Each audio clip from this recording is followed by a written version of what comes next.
ሰላም እንዴት ቆይታችኋል? የተወደዳችሁ ተመልካቾቻችን ይህ የኢትዮጵያ ቴሌቪዥን ነው። በሁለት ምዕራፎች በተለያዩ ጉዳዮች ከእናንተ ጋር ቆይታ የሚያደርገው ዜና ኢትዮጵያ እነሆ ተጀመረ።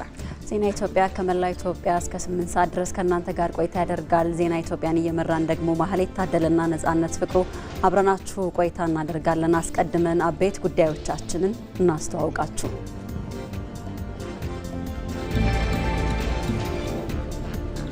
የኮሪደር ልማት ወደ ገጠሪቱ የኢትዮጵያ አካባቢዎች ተጠናክሮ መቀጠሉ የዜጎችን ኑሮ እያሻሻለ ስለመምጣቱ ተገለጸ።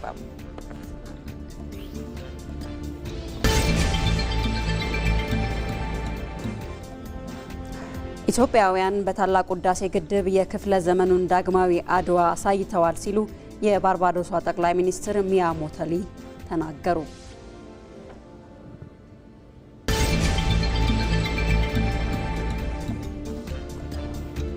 በትግራይ በተለያዩ ወቅቶች ለተፈጠሩ ፖለቲካዊና ሌሎች ችግሮች ሀገራዊ ምክክሩ የመፍትሄ መድረክ መሆኑን በትግራይ ክልል የሚንቀሳቀሱ የፖለቲካ ፓርቲዎች ተናገሩ።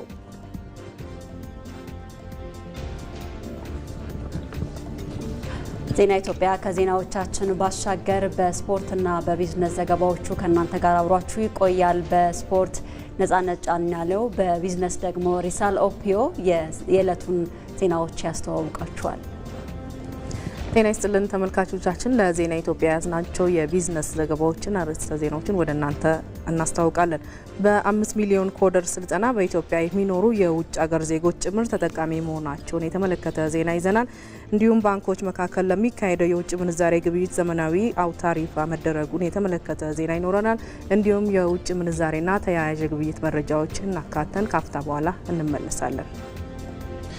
እንደምን ዋላችሁ ተመልካቾቻችን። በዜና ኢትዮጵያ ስፖርት ሰዓታችን ደግሞ 18ኛ ሳምንት የሲቢኤ የኢትዮጵያ ፕሪሚየር ሊግ መርሃ ግብሮች ዛሬ በ3 ጨዋታዎች ይጀምራል። ሐዋሳ ከኢትዮ ኤሌክትሪክ ተጠባቂ ጨዋታ ነው። ከዛ ውጭ ደግሞ የአውሮፓ ሻምፒዮንስ ሊግ የጥሎ ማለፍ ድልድል ዛሬ ቀን ላይ በሊዮን ስዊዘርላንድ ይፋ ይደረጋል። ይህንን ጨምሮ ሌሎችም ወደ እናንተ እናደርሳለን። አብራችሁን ቆዩ። ከዜና ኢትዮጵያ ጋር አብራችሁ ነው ተመልካቾች። የኢትዮጵያ ብሮድካስቲንግ ኮርፖሬሽን 7ኛውን ጠቅላላ ምርጫ አሳታፊና በእውቀት ላይ የተመሰረተ ለማድረግ ሀገራዊ ኃላፊነቱን ለመወጣት አስፈላጊውን ዝግጅት አድርጓል። የመራጮችን ግንዛቤ የሚያሳድጉ የምርጫ አስተምህሮ ይዘቶች፣ በምርጫው የሚሳተፉ የፖለቲካ ፓርቲዎች ፕሮግራማቸውን ለሕዝብ የሚያስተዋውቁባቸው የአንድ ለአንድ ውይይቶች እንዲሁም በፖለቲካ ፓርቲዎች መካከል የሚደረጉ የአማራጭ ሐሳብ ማቅረቢያ ክርክሮችን፣ ዜናዎችን፣ ፕሮግራሞችና ዶክመንተሪዎችን በቴሌቪዥን በሬዲዮና በኢቢሲ ዶት ስትሪም አማራጮች ያደርሳል። በቅርቡ ይጠብቁን። የኢትዮጵያ ብሮድካስቲንግ ኮርፖሬሽን። ወደ ቀዳሚው ዘገባችን እናልፋለን። በ2018 የመጀመሪያዎቹ 2 ሩብ ዓመታት አጠቃላይ የስንዴ ምርት 126.69 ሚሊዮን ኩንታል መድረሱን ጠቅላይ ሚኒስትር አብይ አህመድ ገለጹ። ጠቅላይ ሚኒስትሩ በማህበራዊ ትስስር ገጻቸው ላይ ባሰፈሩት ጽሑፍ የኢትዮጵያ የስንዴ ፕሮግራም ምርታማነትን በመጨመር የመስኖ ስርዓትን በማስፋት የዘር አቅርቦት ስርዓትን በማጠናከር ብሎም በዋና ዋና አካባቢዎች አነስተኛ አርሶ አደሮችን በመደገፍ የሀገራችንን ራስን የመቻል ጉዞ ግብ ላይ የተመሰረተ መሆኑ ጠቅሰዋል።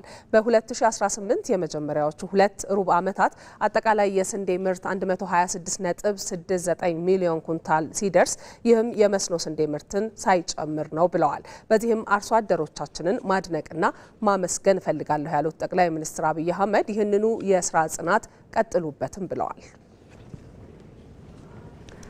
በተለያዩ ወቅቶች በትግራይ ክልል ለተፈጠሩ ፖለቲካዊ ችግሮች ሀገራዊ ምክክሩ መፍትሄ የሚገኝበት መድረክ ነው ሲሉ በትግራይ ክልል የሚንቀሳቀሱ የፖለቲካ ፓርቲዎች ገለጹ።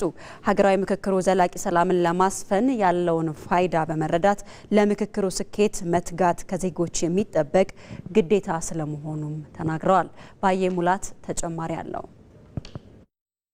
በኢትዮጵያ ለግጭትና ለአለመግባባት መንስኤ የሆኑ ከዚያኛው ትውልድ የተሻገሩትንም ሆነ የአሁን ችግሮችን በውይይት እልባት እንዲያገኙ ዜጎችን በአንድ ጠረጴዛ እያሰባሰበ ያለው ሀገራዊ የምክክር መድረክ የአሁኑ ትውልድ ሀገራዊ ስኬት ሆኖ ይጠቀሳል። የምክክር መድረኩ ለሰላማዊ ታጋዮች ሁሉ ጥያቄያቸው መልስ እንዲያገኝ የሚታገሉበት አጀንዳቸው ነው። ከኢቲቪ ጋር ቆይታ ያደረጉ በትግራይ የሚንቀሳቀሱ የሹም ተንቤንና የትግራይ ዴሞክራሲያዊ ፓርቲ አመራሮች እዚህም እዚያም የሚነሱ ጥያቄዎችም ሆኑ ችግሮች በምክክር ሊፈቱ የሚችሉ እንጂ ወደ አውዳሚ ጦርነት የሚወስዱ አልነበሩም ይላሉ።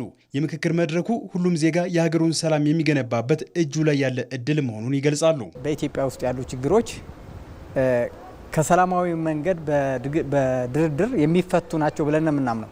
ስለዚህ ምክክር ኮሚሽን አስፈላጊነቱ ያው በፕሮግራማችንም አለ። ሰላም የሚመጣው ቁጭ ብለን በመነጋገር ነው።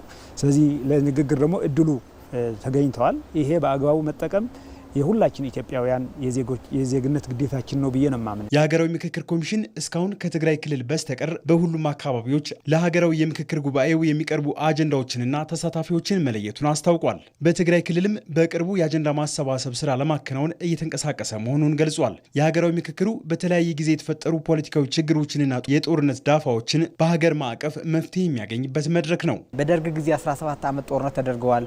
ያንን በዚህ በምክክር ወይም ደግሞ ከዛ በጦርነት ካለቀ በኋላ ቢያንስ ከደርግና ከኢህአዴግ የነበረውን ስርዓት በሰላማዊ መንገድ አልፈቱም። በጦርነት ነው፣ በኃይል ነው የተደረገው።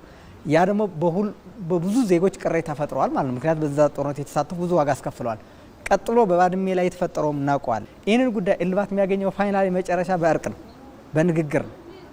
ስለዚህ በትግራይ ህዝብ በጣም ትልቅ ዋጋ ያለው አሁንም ከትግራይ ህዝብ ይህንን ኮሚሽን ገብቶ ያሉን ችግሮችን በአግባቡ አቅርቦ እነዚህ ችግሮች ደግሞ ኮሚሽኑ ተቀብሎ ወደሚመለከተው አካል በማቅረብ እልባት ማግኘት አለበት። ዘላቂ ሰላምን በማስፈን የተረጋጋ ኢኮኖሚያዊና ማህበራዊ ልማትን ለማምጣት ሀገራዊ ምክክሩ ያለውን ፋይዳ በመረዳት ለምክክሩ ስኬት መትጋት ከዜጎች የሚጠበቅ ግዴታ ነው። የትግራይ ህዝብ ሰላሙ እንዲመጣ፣ ሰላሙ እንዲያስጠብቅ፣ ዘላቂ የሆነ ሰላም ከመጣ ደግሞ ዘላቂ የሆነ ልማት፣ መረጋጋት እንዲፈጠር ካስፈለገ ይህን እድል በአግባቡ መጠቀም መቻል አለብን። እኛ ትግራውያን ፖለቲካዊ ችግሮችንም ሆነ ስጋቶችን ከኃይል ይልቅ በሰከነ ውይይት ለመፍታት ለምክክር ዝግጁ መሆን ምሁራንም ሆኑ ድርጅቶች እንወክልሃለን ወይም እንመራሃለን ለሚሉት ህዝብ የሚያደርጉለት ትልቁ አበርክቶ በመሆኑ ሀገራዊ ምክክሩን የየዕለት አጀንዳቸው ማድረግ ይጠበቅባቸዋል። ድጋሚ ሌላ ዋጋ እንዳይከፍል የትግራይን ህዝብ፣ የትግራይ ወጣት፣ የትግራይ እናትም ድጋሚ እንዳታለቅስ ሁሉም ምሁራኖች፣ ኤሊቶች በዚህ ጉዳይ መሳተፍ አለባቸው የሚል እምነት አለን። ደግሞ እየተሳተፉ ነው። ወደ 8-7 አካባቢ ፓርቲዎቹ እኛም በተለያዩ መግለጫዎች ድጋፍ እያደረግን ያለ ነው። የትግራይ ጦርነት፣ የትግራይን ሞት፣ ሀዘን ማስቆም የሚቻለው በዚህ መንገድ ነው። ሀገራዊ ምክክሩ ግጭትና ጦርነት በዜጎች ላይ የሚያመጣውን ዕዳ የሚያስቀር፣ ስኬታማ እንዲሆን ደግሞ የሁሉንም ዜጋ ቅንነት የታከለበት ተሳትፎ የሚጠይቅ እንደሆነም ይገለጻል።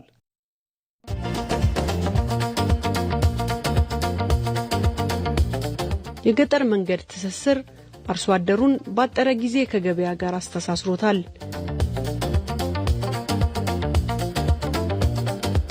የተሻለ ትስስር ደግሞ ገቢንና የመለወጥ ዕድልን የያዘ ነው። ይህም ለውጥ በሁሉም አቅጣጫ ተደራሽ መሆኑን ያሳየ ነው።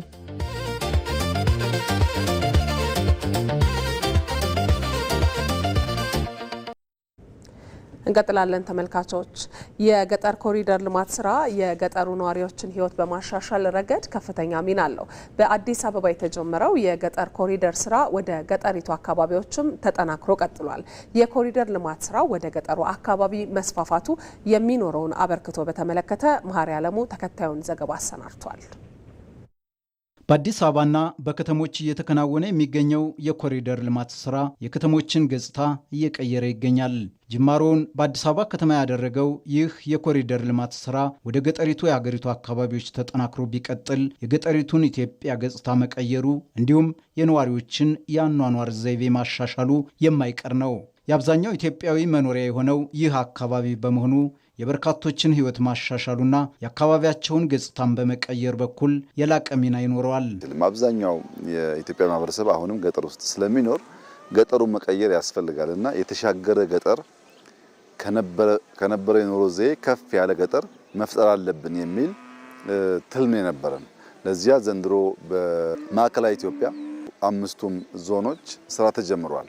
በሃላባ፣ በከምባታ፣ በስልጤ፣ በሀዲያ እና በጉራጌ ዞን በአምስቱ አካባቢ እኛ ሳምፕል ቤቶች እንሰራለን። የምንሰራቸው ቤቶች ቀደም ሲል እንዳያችሁት የአንዱ ቤተሰብ ቤት 3 ቤድሩም አለው። በቂ የሚባል ሳሎን ሊቪንግ ሩም አለው።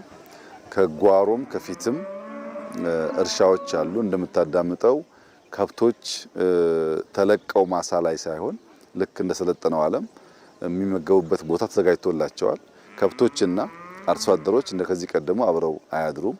በእያንዳንዱ ጓሮ የጓሮ እርሻ አለ። ጎመን አለ፣ ቃሪያ አለ፣ ልዩ ልዩ አትክልቶችና ፍራፍሬዎች አሉ። አቮካዶ፣ ማንጎ እንደየ ከባቢው ተተክለዋል። አድማሱን በማስፋት ወደ ገጠሪቱ የሀገሪቱ አካባቢዎች መስፋፋቱን የቀጠለው ይህ የገጠር ኮሪደር ስራ የአርሶና አርብቶ አደሮችን ሕይወት በመቀየር የተቀናጀና ዘመናዊ የግብርና ስራ እንዲከተሉም የሚያስችላቸው ሆኗል። ቆሻሻዎችን አንድ ቦታ መጥረግና ማቃጠል፣ እንስሳዎችን በአንድ ቦታ ለይቶ ማስቀመጥና ቤተሰብ በአንድ ደህና ቦታ መኖር እና ግቢው በዛ ደረጃ መጠበቁና ኮሪደር ፊት ለፊትም በዚህ ሁኔታ ቆንጆ ሆኖ መቀመጡ በጣም ደህና ነው። የገጠር ኮሪደር ማለት የእያንዳንዱን አርሶ አደር ቤት አኗኗር ዘዬ መቀየር ማለት ነው። ቡና የሚሸጥ አርሶ አደር ከጓሮ እንሰት ካለ፣ ከጓሮ ሽንኩርት ቃሪያ ካለ፣ ከጓሮ ዶሮ ካለ፣ 2-3 የሚታለቡ ላሞች ካሉ ሀብታም ነው። በከተማ ብቻ ሳይሆን በገጠር ያሉ ዜጎቻችን ሕይወት መቀየር አለበት። በኢትዮጵያ እየተሰራ የሚገኘው የኮሪደር ልማት ስራ በገጠሩ አካባቢዎችም መተግበሩን ቀጥሏል።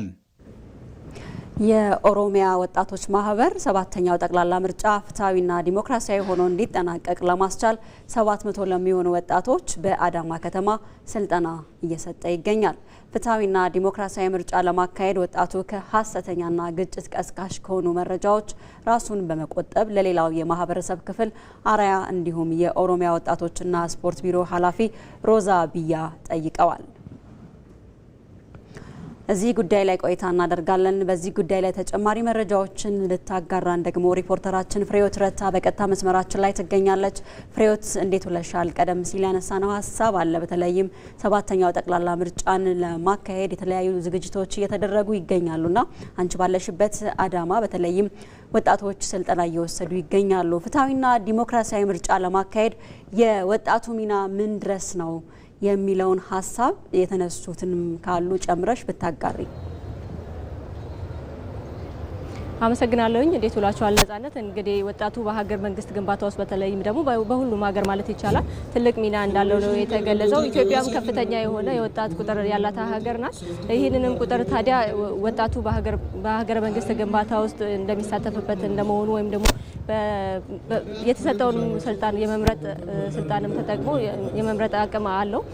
ከዚህ በፊትም የነበረውን የለውጥ ጊዜ የምንመለከት ከሆነ ለለውጡ ትልቅ አበርክቶ እንዳደረገ ነው ወጣቱ የተገለጸው። 7ኛውም ሀገር አቀፍ ምርጫም ፍትሐዊና ዲሞክራሲያዊ ሰላማዊ እንዲሆን ወጣቱ ያለው ሚና ከፍተኛ እንደሆነ ነው የተነገረው። በተለይም ደግሞ ከግጭት ቀስቃሽ የሆኑ መረጃዎችን፣ ሀሰተኛ የሆኑ መረጃዎችን፣ ጸረ ሰላም ከሆኑ ኃይሎች የሚነዙ መረጃዎች ይኖራሉ።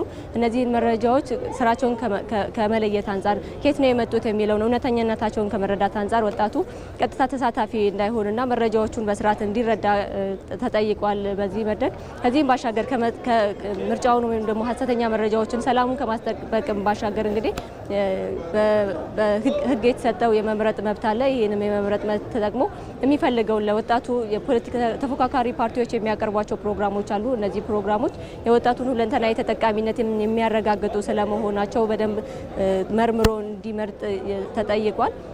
ከዚህም ባሻገር እንግዲህ 7ኛውን የሀገራዊ ምርጫ ፍትሐዊና ዲሞክራሲያዊ እንዲሆኑ ከማድረግ አንጻር የተለያዩ ተቋማት እየሰሩ ነው የሚገኙት። የኦሮሚያ ወጣቶች ማህበርም አንደኛው ተቋም ነው። ይህ ማህበር 700 ለሚሆኑ ከኦሮሚያ ለተወጣጡ ወጣቶች ምርጫን በተመለከተ ስልጠና እየሰጠ ነው የሚገኘው። ይህ ማህበር ለ25 ዓመታት የወጣቱ ማህበራዊ፣ ኢኮኖሚያዊና ፖለቲካዊ ችግሮችን በማንሳት መፍትሄ እንዲያገኙ የማድረግ ስራዎችን እየሰራ ቆይቷል። በ6ኛው ሀገር አቀፍ ምርጫ ላይም በታዛቢነት ተሳትፎ ሰላማዊና ዲሞክራሲያዊ ምርጫ እንዲካሄድ የራሱን አስተዋጽኦ አበርክቷል። የኦሮሚያ ስፖርትና ወጣቶች ቢሮም እንዲሁ እንግዲህ ወጣቶች ለዚህ ለምርጫው እንዲዘጋጁ ፍትሐዊና ሰላማዊ ምርጫ እንዲደረግ ከማድረግም አንጻር ከተለያዩ ሲቪል ማህበራት ጋር በቅንጅት እየሰራ እንደሆነ ነው የተገለጸው። ነጻነት፣ ለጊዜው ያለኝ መረጃ ይሄን ይመስላል። ፍሬው ትረታ፣ ስለ መረጃዎችሽ እናመሰግናለን። መልካም ቀን። እንቀጥላለን ተመልካቾቻችን። የባህር ዳር ከተማ አስተዳደር መሶብ የአንድ ማዕከል አገልግሎት ቀልጣፋ አገልግሎቶችን እንድናገኝ ያስችሎናል ሲሉ ተገልጋዮች ተናገሩ።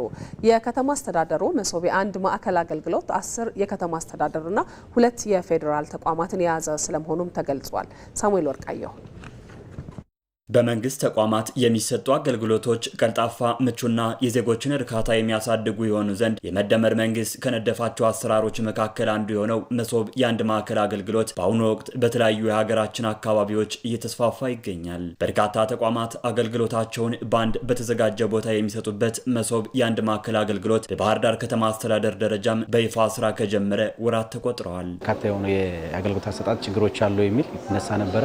ስለዚህ የህብረተሰቡን ጥያቄ ይዘን ከክልሉ ጋራና በፌዴራል መንግስቱም በአጠቃላይ ትኩረት የሚሰጥባቸው ህዝብ የሚበዛባቸው ተገልጋይ የሚበዛባቸው ተቋማት በመለየት እንደዚሁም ደግሞ ለብልሹ አሰራር ተጋላጭ ናቸው የሚባሉ ተቋማትን ነው ለይተን የገባ ነው። በዚህም አግባብ እንግዲህ በከተማ አስተዳደር ደረጃ ወደ 10 የሚሆኑ ተቋማት ወደዚህ ማዕከል እንዲገቡ ተደርጓል።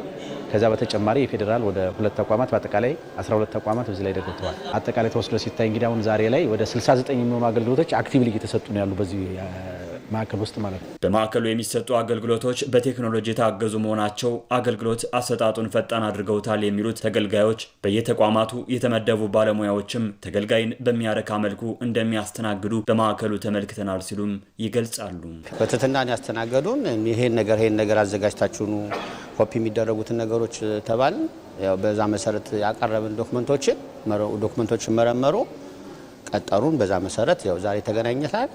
ያው አጋጣሚ ዛሬ ማስተናግዳን እየወጣን ነው ማለት ነው። የመደመር መንግስት በተቋማት የአገልግሎት አሰጣጡን ቀልጣፋ ለማድረግ የጀመራቸውን ስራዎች አጠናክሮ ሊቀጥል ይገባል የሚሉት ተገልጋዮች መሶብ የአንድ ማዕከል አገልግሎትን በየደረጃው በማውረድ ማስፋፋት እንደሚገባም ተገልጿል። በከተማ አስተዳደሩ በተለያዩ ክፍለ ከተሞች የማስፋት ስራዎች እንደሚሰሩም አቶ ዜናው ምላሽ ሰጥተውበታል። በጣም ያስፈልጋል። ለምሳሌ ቀበሌ ላይ አሁን ክፍለ ከተማ ላይ ብዙ የተጨናነቀው ቦታው አይመችም። ያዘሉ እናቶች አሉ፣ ነፍሰ ጡሮች አሉ፣ አዛውንቶች አሉ። ብዙ የተጨናነቀው አይመችም። ግን እንደዚህ አይነት ነገር ቢኖር ደስ ይላል ወደፊት ማለት ነው። ቀበሌ ላይ ያሉ የገቢዎች ቢሮ ብታይ ክፍያ እንኳን ለመክፈል የመንግስትን ገቢ ለማድረግ እንኳን ሲሄዱ ይጉላላሉ። ለምን? በጣም የባለሙያውና የተገልጋዩ ቁጥር አልተመጣጠንም። ልክ እንደዚህ የወረደ ሲመጣ ቢሮዎች ደግሞ አንድ ላይ ሲሆኑ ገሊን አስፈረመ ወደዚህ አላፊው አልመጣም የምትባለውን ነገር ታስቀራለህ ማለት ነው። ስለዚህ ይቀጥል ነው የምንለው። በጣም ትክክል ነው። ይሄ የሚቀጥል ነው የሚሆነው። ቀጣይ ትኩረት ተደርጎ እንዲሰራ የሚታሰበው በክፍለ ከተሞች ነው። ባሉ 6ቱም ክፍለ ከተሞች ከሚቀጥለው ዓመት ጀምረን ይህንን እንዳለ እና ከዚህም በተሻለ አግባብ እንዲወርድ አድርገን ለህዝባችን አገልግሎት መስጠት ታሳቢ አድርጎ አንዱና ትልቁ በመንግስትም በከተማውም ትኩረት ተሰጥቶ ተያዘ እንደሆነ መግለጽ እፈልጋለሁ። በማዕከሉ በቀን በአማካይ 320 ተገልጋዮች የተለያዩ አገልግሎቶችን እንደሚያገኙም ተገልጿል። ለዓመታት ሳይነካ የቆየው የኢትዮጵያ እምቅ የማዕድን ሀብት በመደመር መንግስት በተወሰደ የእይታና የፖሊሲ ለውጥ አማካኝነት ወደ ተጨባጭ የኢኮኖሚ እሴት እየተቀየረ ነው። እንደ ወርቅና የድንጋይ ከሰል ያሉ ማዕድናትም የውጭ ምንዛሪን በማስገኘትና የገቢ ምርቶችን በመተካት ረገድ የኢኮኖሚ ሉዓላዊነትን የማረጋገጥ በር ሆነዋል። ወይንሸት ደጀኔ በጉዳዩ ላይ ተጨማሪ ዘገባ አላት። ኢትዮጵያ ያላትን እምቅ የማዕድን ሀብት ወደ ኢኮኖሚ እሴት ለመቀየር የምታደርገው ጥረት ተጨባጭ ውጤት እያመጣ ነው።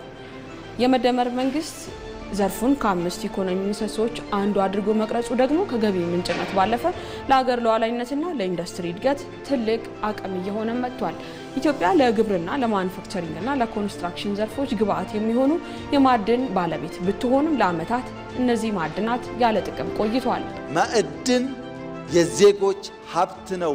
የሚያስተዳድረው ግን መንግስት ነው። ለምን? ማዕድን ዩኒቨርሳል አይደለም። ውስን፣ አላቂ፣ አንድም ማህበረሰብ የሚያስፈነጥር ስለሆነ የህዝብ ሀብት ነው። የሚያስተዳድረው መንግስት ነው። የሚያነቃቃው ግን ሁለንተናዊ የኢኮኖሚክ እድገትን ማረጋገጥ ነው። አለ በቂ አይደለም። ያለውን ወደ ልማት ስንቀይር የተሟላ እቅድ ያስፈልገናል። አሁን ላይ በተከናወነው ስር ነቀል የእይታ ለውጥ ግን ዘርፉ በማንሰራራት ላይ ይገኛል። የባለፈው በጀት ዓመትን ብቻ ከዘርፉ ከ3.5 ቢሊዮን ዶላር በላይ ገቢ የተገኘ ሲሆን በዚህ በተያዘው ዓመት ማለት ነው ከዚህ የላቀ የውጭ ምንዛሪ ይገኛልም ተብሎ ይጠበቃል። እንደ ወርቅ ያሉ ማዕድናት ለውጭ ንግድ፣ እንደ ድንጋይ ከሰል ያሉት ደግሞ ለሀገር ውስጥ ፋብሪካዎች ግብዓት በመሆን የውጭ ጥገኝነትን በከፍተኛ ሁኔታ እየቀነሱ ነው። ይህን ሀብትን የመለየትና ከፖሊሲ ጋር የማስማማት ስራ በዘርፉ ያለውን ኢንቨስትመንት ከመቼውም ጊዜ በላይ እንዲያድግ አድርጎታል። በዘርፉ በጣም ብዙ እድሎች አሉ። ብዙ ኢትዮጵያ ውስጥ ብዙ ማዕድናት አሉ። በዋነኛነት በብዛትም በጥራትም እየተገኘ ያለው ኦፓል ነው። ከወሎ አካባቢ የሚወጣ ማዕድን ነው። እንግዲህ እሱ ላይ በጣም ብዙ ስራ በደንብ ከተሰራበት በጣም ብዙ እድሎች አሉ። ስራ ከመፍጠር የውጭ ምንዛሪ ከማስገኘት ጀምሮ ብዙ እድሎች አሉ። ያው መስተካከል ያለባቸው በመንግስትም በኩል በግል ሴክተሩም በኩል መሟላት መስተካከል ያለባቸው መሰራት ያለባቸው ስራዎች አሉ። እድሉ ግን ሰፊ ነው። ሰፊ የስራ እድል መፍጠር ይችላል። በተለይ ደግሞ እሴት ተጨምሮ ወደ ውጭ መላክ ላይ በደንብ ቢሰራ ሰፊ የሆነ የስራ እድል መፍጠር የሚችል እንትን ነው፣ የስራ ዘርፍ ነው። ዓለም አቀፍ የማስታወቂያ መድረኮችም ኢትዮጵያ ያልተነካ ሀብት እንዳላት እንዲሁም ለዓለም አቀፍ ኩባንያዎች በማስተዋወቅ ረገድ ግንባር ቀደም ሚና እየተጫወቱ ይገኛሉ። ይህም አዳዲስ ቴክኖሎጂዎች እንዲገቡና አዳዲስ የማዕድን ሀብቶች ወደ ኢኮኖሚው እንዲቀላቀሉ በር ከፍቷል። ሚንቴክስ ኤክስፖ ላይ ተሳትፈን እናውቃለን። በዋነኛነት ያው አገር ውስጥ ነው። እኛም ታርጌት አድርገን የገባ ነው ይሄ ሀገር ውስጥ ጌጣጌጥ ሽያጩን ነው እና ብዙ ሰው ስለ ኢትዮጵያ ውስጥ ስላሉ ማዕድናት እንዲያውቅ አድርጓል። ከተወሰኑ አምራቾች ጋር እንድንገናኝ ቀጥታ ማዕድኑን ከሚያውቁ ሰዎች ጋር እንድንገናኝ እድልን ከፍቶልናል። ከወርቅ የሚገኘውን ገቢ ከማሳደግ ባለፈ ደግሞ እንደ ድንጋይ ከሰል ላሉ ማዕድናት የተሰጠው ትኩረት አዲስ የኢንቨስትመንት በር የከፈተና ሰፊ የተደበቀ አቅምን ወደ ጥቅም መቀየር አስቻለ ሆኗል። ወርቅ በ2012 ኢትዮጵያ ኤክስፖርት ያደረገችው 28 ሚሊዮን ዶላር 28 ባለፈው ዓመት ኤክስፖርት ያደረገችው 3 ቢሊዮን ዶላር። በጥቂት ዓመታት ውስጥ ምን ያክል የማምረት አቅሙ እንዳደገ አስቡት። ጋዙም፣ ፈርቲላይዘሩም፣ ብረቱም ምናምን እየወጣ ሲሄድ ይሄ በልካል። ኢትዮጵያ መስታወት ካስጀመረች፣ ማዳበሪያ ካመረተች፣ ለትራንስፖርት ጋዝ ካወጣች፣ ኢነርጂ ካመረተች ጌታ ነች ማለት ነው። ጌቶች የምትባል ሀገር። በአጠቃላይ የማዕድን ምርትን በሀገር ውስጥ በስፋት መጠቀምና እሴት ጨምሮ ደግሞ ለገበያ ማቅረብ የኢኮኖሚ ጥንካሬን ከማረጋገጥ ባለፈ የሀገር ሉዓላዊነት መገለጫ ሆኖ እንዲቀጥል የተጀመረው ስራ መጠናከሩ የግድ ይላል።